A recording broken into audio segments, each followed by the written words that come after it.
जय हिंद। कैसे हैं आप लोग? ठीक हैं?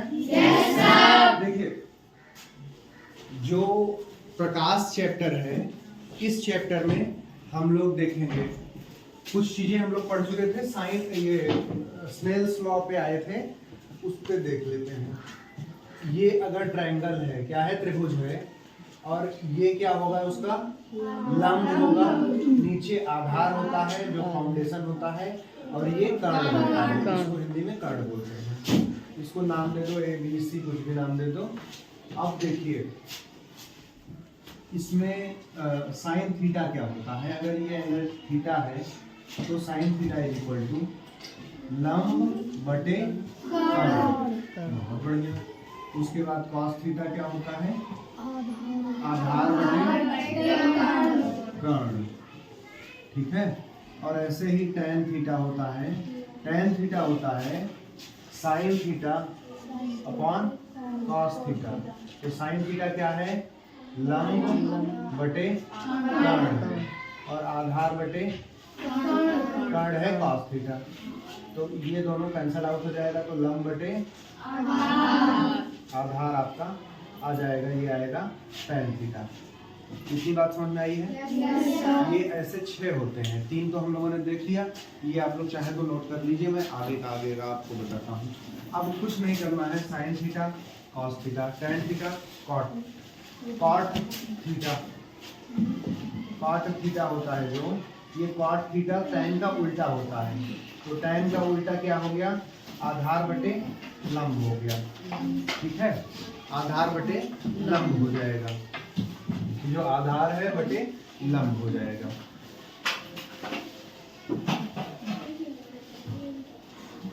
उसके बाद आएगा sec theta. Sec theta, sec theta क्या हो जाएगा आपका? कॉस थीटा का उल्टा हो जाएगा। तो कर्ण बराबर बटे आधार हो जाएगा। क्या हो जाएगा? कर्ण बटे आधार हो जाएगा। और छठा आपका कोसेक थीटा हो जाएगा। कोसेक थीटा क्या होता है? साइन थीटा का उल्टा होता है। तो कर्ण बटे आधार हो जाएगा। क्या हो जाएगा? कर्ण बटे आधार हो जाएगा। इतनी बात आप लोग को समझ में आ रही है? इसको नोट कर लीजिए बहुत अच्छे से। और याद करने के लिए आप ये समझ लीजिए, ये बटे ये लंब आधार, लंब बटे आधार साइन थीटा, फिर लंब बटे कर्ण, और कॉस थीटा आधार बटे कर्ण। उसके बाद लंब बटे आधार हो जाएगा tan थीटा, फिर कॉट थीटा tan थीटा का उल्टा, आधार बटे लंब। कॉट थीटा क्या हो जाएगा? tan थीटा का उल्टा हो जाएगा, आधार बटे लंब हो जाएगा। सेक थीटा कॉस थीटा का उल्टा हो जाएगा, कॉस थीटा का उल्टा सेक थीटा हो जाएगा। सेक थीटा में क्या हो जाएगा? कर्ण बटे आधार आ जाएगा। और ऐसे ही कोसेक थीटा साइन थीटा का उल्टा हो जाएगा, तो लंब बटे कर्ण हो जाएगा। ठीक है, इसको 3-4 तरीके से आप रख करके, लिख करके, याद करके समझ सकते हैं। और थीटा क्या है? थीटा कुछ नहीं है, वहां पे थीटा की जगह आप अपना नाम रख सकते हैं, मार्कर रख सकते हैं, ये तिरंगा रख सकते हैं। थीटा केवल एक नाम है। अल्फा बीटा गामा जैसे नाम दे दिया जाता है, थीटा नाम ऐसे दे दिया जाता है, ऐसे ही थीटा एक छोटा सा नाम है। इससे कोई घबराने की जरूरत नहीं है। वहाँ 1 2 3 4 भी रख सकते हो, sin 1 sin 2 sin 3 ऐसे संख्या रख देने पे, लेकिन उसका इवैल्यूएशन हो जाता है, इसलिए संख्या नहीं रखते हैं। कोई हम ऐसा सिंबल दे देते हैं जिससे कि उसकी बाद में उसको रिप्रेजेंट किया जा सके। ठीक बात है? इतनी बात समझ में आ रही है आपको? नोट कर लिया आप लोग?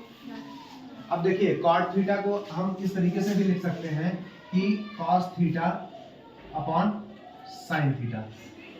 अगर ये tan थीटा का उल्टा है cot थीटा ना, ये इसका उल्टा है, तो इसको हम sin theta upon cos theta लिख सकते थे। तो ऐसे ही cot थीटा को भी हम cos अपॉन sin लिख सकते हैं, cos theta upon sin theta लिख सकते हैं। Exactly, that's what we have written there. Pause कर लीजिए, हो जाएगी। नहीं तो नीचे से सबका चेहरा कॉपी, ऐसे कॉपी आनी चाहिए।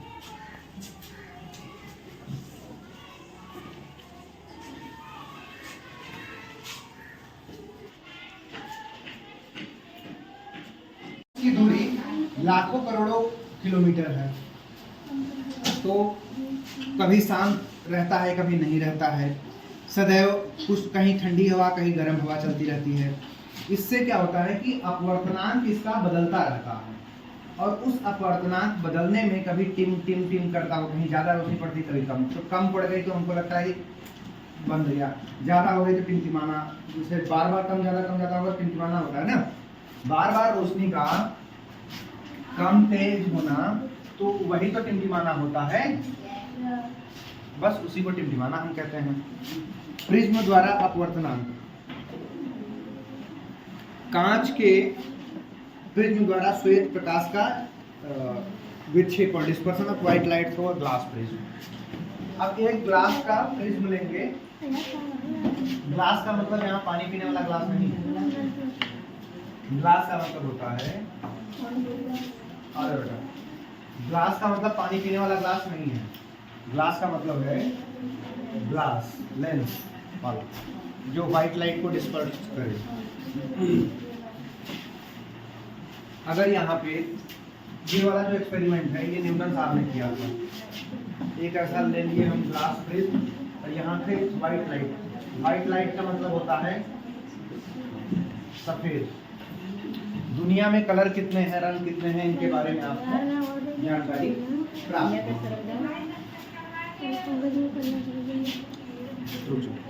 आप बैठो। यहाँ से 7 तरह की तिरंगे कलर की लाइट निकलती है, विव,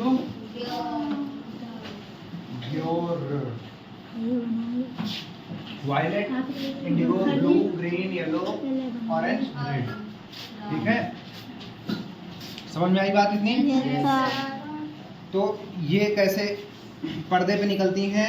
बैगनी, जामुनी, नीला, हरा, पीला, नारंगी, लाल, violet, indigo, blue, green, yellow, orange और रेड। इसको हम याद करते हैं कैसे? विबग्योर से।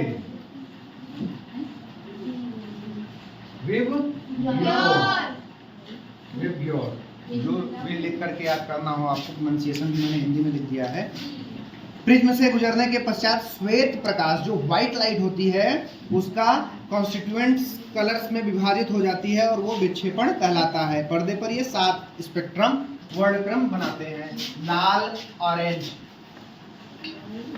पीला, हरा, ब्लू, इंडिगो, वायलेट। ठीक है, समझ में आ तो रहा है ना? आप इंद्रधनुष देखे हैं? इंद्रधनुष में भी यही 7 कलर होते हैं, इसी क्रम में, विबग्योर के क्रम में।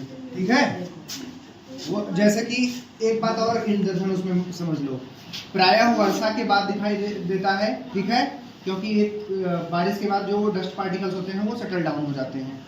ठीक है, धनुष आकार में अनेक रंग के एक बड़े धनुष के रूप में दिखाई देता है। इंद्रधनुष में 7 वर्ण होते हैं। ये 7 कलर कौन कौन से हैं? लाल, नारंगी, पीला, हरा, नीला, गुलाबी, बैगनी और जामुनी। ठीक है, और गुलाबी नहीं था, मेरे मुंह से निकल गया, गलती हो गई, बहुत बहुत सॉरी। लेकिन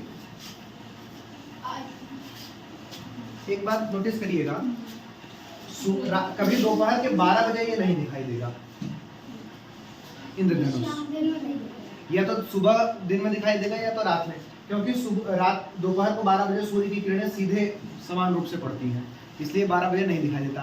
अब ये कब दिखाई देती है? और ये जो डिस्पर्सन होता है, स्पेक्ट्रम का फॉर्मेशन होता है, इंद्रधनुष जिसको हम कहते हैं, ये बनता है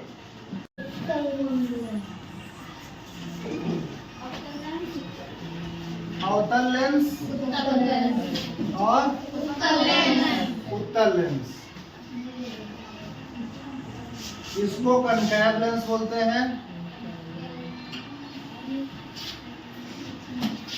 इसको कन्वेक्स लेंस। ठीक है,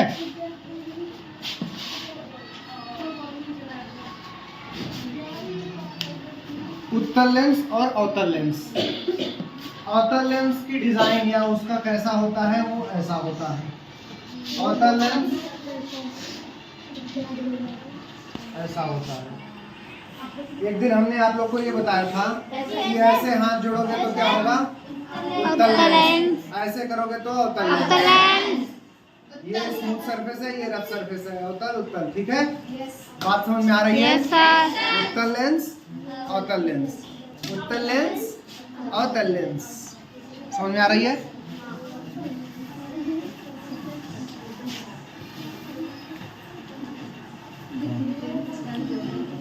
देखिए, जिस लेंस के मध्य का भाग मोटा हो और किनारे का भाग पतला हो, किनारे पतला हो और मध्य का मोटा हो, उसे हम उत्तल लेंस कहते हैं। जिसका किनारे का मोटा हो, किनारे का मोटा हो, बीच का पतला हो, और कनकेव लेंस। लेंस से संबंधित महत्वपूर्ण चीजें आपको मैं बताऊं।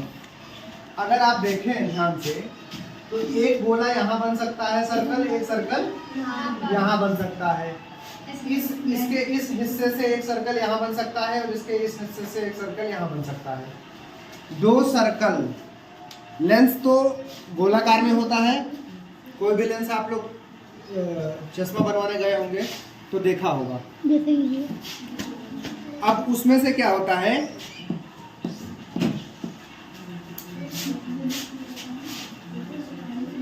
ये सेंटर ऑफ कर्वेचर इसका हो गया, ये सेंटर ऑफ कर्वेचर इसका हो गया, C1 C2। ऐसे ही यहाँ से इसका जो केंद्र बिंदु है वहां से लेकर के ये C1 हो गया, ये C2 हो गया, ठीक। ये वाला जो रीजन आ रहा है इसमें, ये कौन सा रीजन है? ये कन्वेक्स लेंस है। कौन सा है? और ये वाला जो है ये क्या है? अवतल लेंस है, कनकेव लेंस है। वो कन्वेक्स है, ये कनकेव है। इसको अभिसारी और अपसारी भी बोलते हैं। क्या कहते हैं? अभिसारी और अपसारी, मतलब कि जो कन्वर्ज करता है। उत्तल लेंस आपतित समानांतर किरणों की मुख्य अंश की ओर मोड़ता है, इसे अभिसारी लेंस भी कहते हैं। इसका एक नाम और है अभिसारी। क्या है? अभिसारी लेंस, और इसका अपसारी लेंस। अपसारी लेंस और अभिसारी। अवतल वाला अपसारी है और अभिसारी कौन है? उत्तल वाला है। ये अपसारी जो है, ये अपसारी अपने तरफ से दूसरे की ओर दूर फैलाता है, और ये कन्वेक्स जो है ये अपनी ओर खींचता है। जैसे अगर मैं दिखाऊं आपको, ध्यान से देखने की कोशिश करिए कि यहाँ से कोई किरण आई, ठीक है, यहाँ से कोई किरण आई, तो ये जो किरण जाएगी वो इसके मध्य की ओर से यहाँ जब पार करेगी यहाँ से किरण, तो ये ऐसे दूर होती जाएगी, ठीक है, ये दूर होगी। जब इसे पार करेगी तो कहाँ जाएगी? दूर होगी। जब यहाँ लेकिन आएगी तो ये इसके केंद्र की तरफ बढ़ेगी। किसकी तरफ बढ़ेगी? इसके केंद्र की तरफ ऐसे बढ़ेगी। ये केंद्र है, ये केंद्र है इसका, इससे दूर होगी इसका अपसारी का, और अभिसारी का केंद्र के तरफ आएगी। तो जब केंद्र की तरफ आती है तो उसको हम अभिसारी बोलते हैं, और जब केंद्र से दूर जाएगी तो उसे हम अपसारी बोलते हैं, ठीक है। अपसारी मतलब दूर जा रहा है, अभिसारी मतलब केंद्र के पास आ रहा है। बात समझ में आ रही बच्चों? तो हमने 5-6 चीजें पढ़ ली। एक तो अवतल लेंस क्या है, उत्तल लेंस क्या है, कनकेव लेंस क्या है, कन्वेक्स लेंस क्या है, उसका डायग्राम देख लिया दोनों का, और वो कैसे से सर्कल से, किस सर्कल से काट के निकाला गया है वो हमने देख लिया। 2 सर्कल से वो निकाले गए हैं। और अगर वहां से जब हम किरण भेजते हैं उस तरफ पार होकर के दूर की तरफ जाएगी तो वो अपसारी हो जाएगा, नजदीक की तरफ सेंटर ऑफ कर्वेचर की तरफ जाएगी तो वो अभिसारी हो जाएगा। ये बात समझ में आई? जैसे कोई बच्चा, कोई भी आदमी होता है जो भी चश्मा टेस्ट करवाने जाता है, उसको जब चश्मा लगता है तो जब दूर की वस्तुएं उसे अच्छी नहीं दिखाई देती हैं, साफ साफ धुंधली दिखाई देती हैं, साफ साफ नहीं दिखाई देती हैं, तो उसको कौन सा लेंस लगेगा? कनकेव लेंस लगेगा। अब अवतल लेंस लगेगा। अगर कोई आदमी को नजदीक की चीजें उतनी अच्छी नहीं दिखाई दे रही हैं तो उसे बड़ा करके दिखाना होगा, उसके लिए कन्वेक्स लेंस लगेगा। कौन सा लेंस लगेगा? Convex lens. तो ज्यादातर जब 50 साल की उम्र या 40 साल के बाद या लगता है, पढ़ाई वाला जो लगता है, तो वो कन्वेक्स लेंस है। और जब जिसको पढ़ाई किताब पढ़ने में कोई दिक्कत नहीं आ रही है, पढ़ रहा है, बस अपनी आंख मोबाइल टीवी में फोड़ के रखा है, कमजोर करके रखा है, तब उसको अवतल लेंस लगता है। हम सबको अवतल लेंस की जरूरत हमेशा रहती है। इस लेंस को तो चाहे जब चाहो तो अपने साइज का लगवा लो, कोई दिक्कत नहीं है। और जो 50-60 साल के और बूढ़े हो जाते हैं, या बूढ़े ना भी हो, बच्चे भी हो, तो आजकल तो वो बाईफोकल लेंस आता है। जैसे ऐसे लेंस है, ठीक है, चाहे ऐसी डिजाइन कर दो, चाहे जो भी डिजाइन, तो उसमें आधे में दूसरा रहेगा और नीचे दूसरा रहेगा, ठीक है। नीचे में क्या रहेगा, ऊपर अवतल रहेगा, नीचे में उत्तल रहेगा। उत्तल लेंस क्यों, नीचे में उत्तल रहेगा, ऊपर में अवतल रहेगा। जैसे दूर का देखना है तो हम ऐसे सर उठा के देखते हैं तो ऊपर देखेंगे, और नीचे का ऐसे किताब पढ़नी है तो ऐसे नीचे झुककर पढ़ते हैं। बैठ के भी पढ़ोगे तो नीचे ही सर रहेगा। किताब ऐसे तो पढ़ोगे नहीं ऐसे लेकर के, किताब तो हम ऐसे ही लेकर, ऐसे तो कोई पढ़ेगा नहीं, किताब तो ऐसे ही पढ़ा जाएगा हमेशा।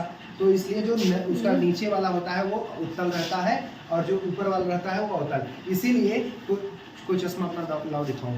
तो वो लोग जब चश्मा लगाते हैं, जो बूढ़े हो जाए, जिनका ये वाला रहता है, तो ऐसे लगाते हैं, ऐसे नाक पे, कि जब बाहर देखना हो तो बिना चश्मे, जैसे एक तो बाईफोकल हो गया जिसके में दोनों है, तो वो तो ऐसे लगा लेगा, कोई दिक्कत नहीं है। इधर वाले में से उसको ऊपर में से दूर का दिखेगा, नजदीक वाला में नजदीक का दिखेगा।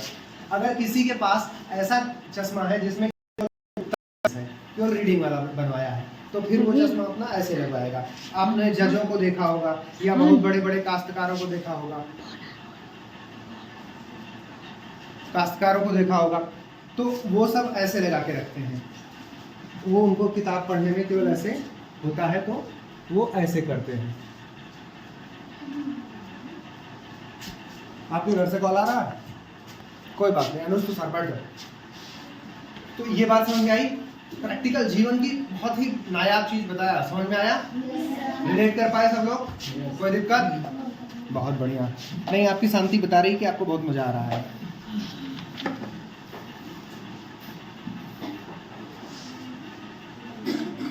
ऐसे ही माइक्रोस्कोप भी दो तरीके के होते हैं, एक सिंपल वाला है, कंपाउंड वाला। ये अगर आप लोग उतार लें तो मैं करूं,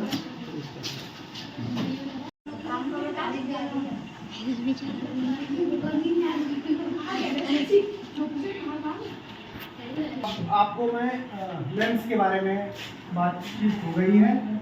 अब हम लोग माइक्रोस्कोप जो सूक्ष्मदर्शी है उसके बारे में थोड़ी सी चर्चा कर लेते हैं। जो है माइक्रोस्कोप, इसको बोलते हैं हिंदी में, इंग्लिश में माइक्रोस्कोप, सूक्ष्मदर्शी।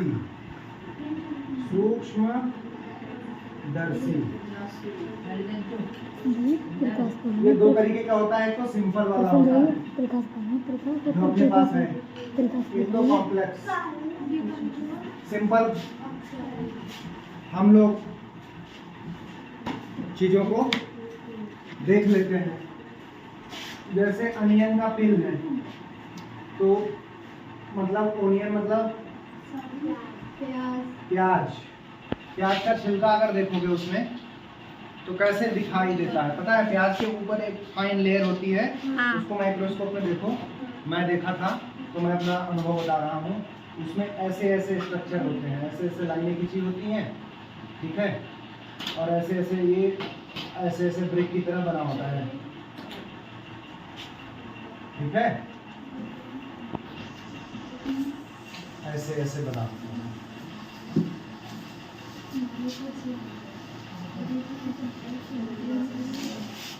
दिखाई पड़ रहा है? जब उसको जब माइक्रोस्कोप में देखोगे तो इतना ऐसे लगेगा कि इतने छोटे छोटे लेयर्स बने होते हैं, बहुत ही सॉफ्ट हो जाता है, सॉफ्ट बहुत मुलायम दिखता है और ऐसे बना हुआ दिखाई देगा, ठीक है। और जो कंपाउंड वाला है, कॉम्प्लेक्स वाला या कंपाउंड इसको कह लीजिए, कंपाउंड माइक्रोस्कोप।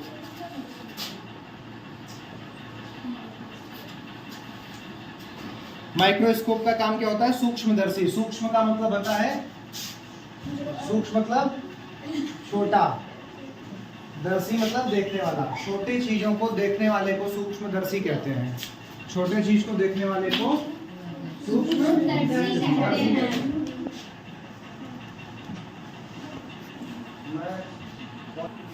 अब ये वाला पोर्शन हो गया है। टेलीस्कोप का काम क्या होता है? दूरदर्शी। सूक्ष्मदर्शी जैसे होता है छोटी चीज को देखने के लिए, ऐसे दूरदर्शी होता है। दूरदर्शी का क्या काम होगा बच्चों? दूर चीज को देखना। दूर और दर्शी, दूर मतलब दूर होता है जो बहुत दूर हो, दर्शी मतलब देखना, देखने की वस्तु, टूल है। दूर की वस्तु को देखने के लिए जो हम यंत्र का प्रयोग करते हैं उसको हम दूरदर्शी। सूक्ष्मदर्शी छोटे छोटी चीजों को, छोटे वस्तुओं को देखने के लिए हम जो यंत्र का इस्तेमाल करते हैं उसको कौन से लेंस लगता है इसमें? सूक्ष्मदर्शी। सूक्ष्मदर्शी कहते हैं। ठीक है,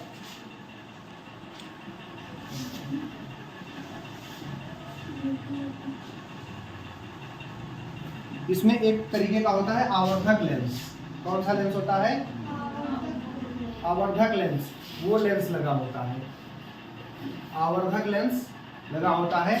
और इसमें एक लगा होता है आवर्धक लेंस, इसमें आवर्धक लेंस दो होते हैं। कितने होते हैं? इसमें एक होते हैं, इसमें दो होते हैं। सिंपल वाले में एक, कंपाउंड वाले में दो होते हैं आवर्धक लेंस। ठीक है, बात क्लियर हो गई। अब हम लोग अगला चैप्टर नेक्स्ट उसमें पढ़ते हैं, क्योंकि इतना मुझे लग रहा है रिवाइज करिए आप लोग, बहुत हो गया है, पर्याप्त हो गया है। ह्यूमन आई के लिए वो थोड़ा सा बायोलॉजी का भी कॉन्सेप्ट उसमें आएगा, तो ह्यूमन आई के लिए हम लोग एक नया वीडियो नया बना लेंगे, नई क्लास लेंगे। तो इतना आप लोग अभी तक प्रकाश का रिवाइज कर लीजिए। ठीक है, थैंक यू। इसको मैंने हटा दिया है। अब 2-3 क्वेश्चन में लिख दे रहा हूँ, आप लोग अभी बैठ कर लिखिए, बाकी जो वीडियो में है वो कमेंट करेंगे। आप लोग जब वीडियो देखिएगा तो आप लोग भी कमेंट कर दीजिएगा। ठीक है, इसके क्वेश्चंस मैं दे रहा हूँ आपको, 2-3 क्वेश्चंस पूछ ले रहा हूँ। अब जैसे लेंस कितने प्रकार के होते हैं ये आप कमेंट कर सकते हैं। भाई लेंस कितने प्रकार के होते हैं आप ये कमेंट करिए। 2 प्रकार के होते हैं, दोनों का नाम लिख दीजिए। ठीक है, और दूरदर्शी किसे कहते हैं? पहला सवाल आपका, दूरदर्शी किसे कहते हैं? किसे कहते हैं? पहला सवाल हो गया। दूसरा क्वेश्चन आपका हो जाएगा,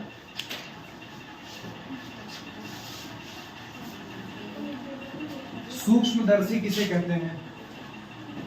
सूक्ष्मदर्शी किसे कहते हैं और कितने प्रकार के होते हैं? कितने प्रकार के होते हैं? ठीक, और हम लोगों ने क्या पढ़ा था? 7 रंगों के नाम आप लिखिए। ये कमेंट में आप लोग 7 इंद्रधनुष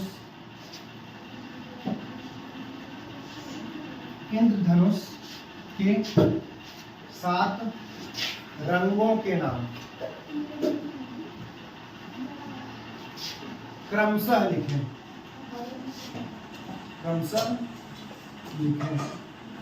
और उसका जो कोड था वो मैं यहाँ लिख दे रहा हूँ, विव योर। ठीक, और आज हम लोगों ने क्या पढ़ा था? तारे क्यों टिमटिमाते हैं? क्वेश्चन नंबर 4, तारे क्यों टिमटिमाते